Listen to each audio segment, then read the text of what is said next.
does that. There doesn't seem to be one so far that doesn't have some adverse effects, even though the effects may not be identical. There's some issues with almost all of them.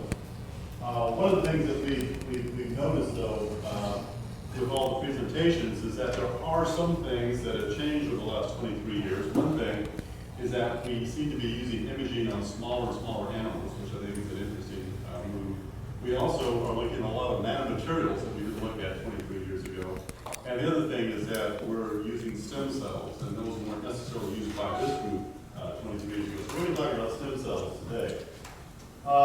Before we do, though, this is the one that we're looking at, propofol. And this is a GABA receptor agonist, and one that does have consequences. And whether it be from data that shows effects on actual neurons or effects on behavior, it has all those unfortunate attributes we're given to animal models during certain developmental stages for certain exposure. Again, you have to have that 4 to 5 to 6 to 8 hours of exposure.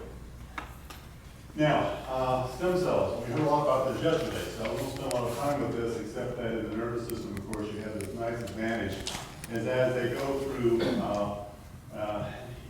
differentiation, you can get different cell types, which can be very useful trying to understand the full impact of various agents on the nervous system.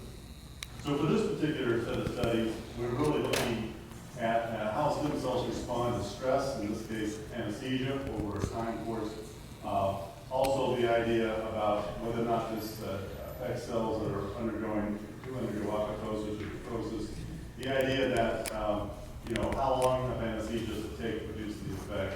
The idea that these cells, it's important that they show and express their functional entities, that is, whether or not they have receptors that are active on them to show the detrimental effects.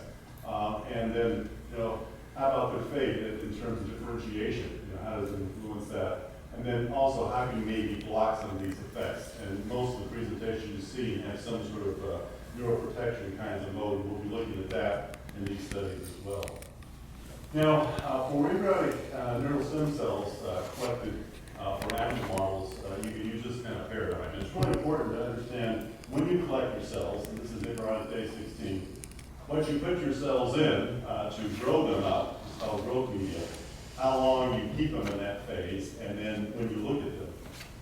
And when you do